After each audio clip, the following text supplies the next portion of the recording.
26 innocents were killed in Pahalgam terror attack, and once again, the world expects India to move on and even play cricket with the sponsors of terror. Not this time. Asia Cup 2025 is on the brink of collapse. Why? Because India has said no.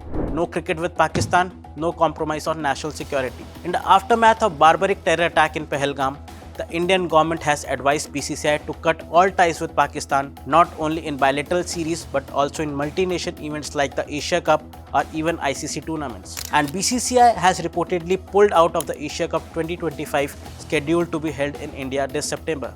With India's likely withdrawal, the very future of the Asia Cup hangs in uncertainty as sponsors, broadcasters and even participating nations will face huge financial crisis. This marks a significant shift from the previous stand where India and Pakistan only face each other in ICC and ACC events, having ended bilateral cricketing ties back in 2012-2013. This time, it's not just a cricket board taking a decision.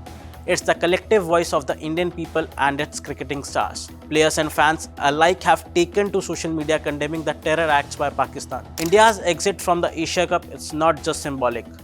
India is the backbone of Asia Cup revenues. Most sponsors of the Asia Cup are Indian and the bulk of the viewership, over 70%, comes from India. Without the men in blue, advertisers lost interest and broadcasters will back out. The broadcast rights for the Asia Cup from 2024 to 2032 was sold for a staggering $170 million.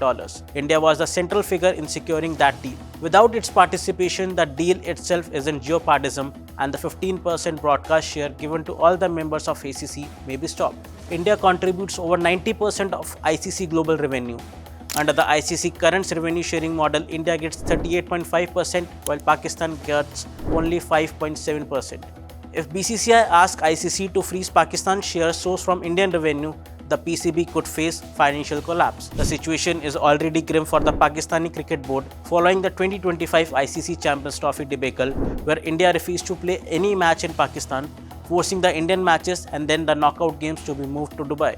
Despite 14 billion Pakistani rupees in stadium upgrades, poor ticket sales, rain-affected matches and India's absence led to an estimate loss of Pakistani rupees 7 billion to Pakistan. The financial damage pushed the PCB to take an overdraft of 6 billion Pakistani rupees just to sustain basic operations including player and umpire payments. If the Asia Cup gets cancelled, it's not just Pakistan who will face the financial crisis.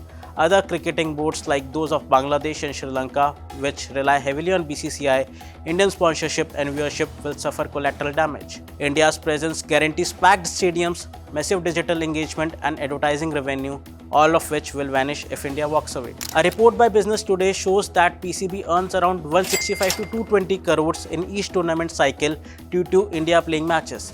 The broadcast rights for the Asia Cup from 2024 to 2032 were sold for $170 million, in which India had the biggest role. Asia Cup 2025 now finds itself in an existential crisis. If India doesn't participate, there is a strong possibility the tournament will either be postponed indefinitely or scrapped altogether. But beyond numbers and tournaments, this movement marks a major diplomatic stance by India, where cricket, once used as a soft diplomacy tool, is now being wielded as a powerful instrument of strategic messaging by India. This time, it's not just about the government directive or BCCI decision. It is a national sentiment to isolate Pakistan from the cricket world. Cricketers and common public have strongly voiced their voice that India should not play any match with the terror state Pakistan. From Virendra Sehwag to Shikhar Dhawan, voices from within the cricketing world have called for a total boycott of Pakistan. India has shown that world terrorism and sports cannot go hand in hand.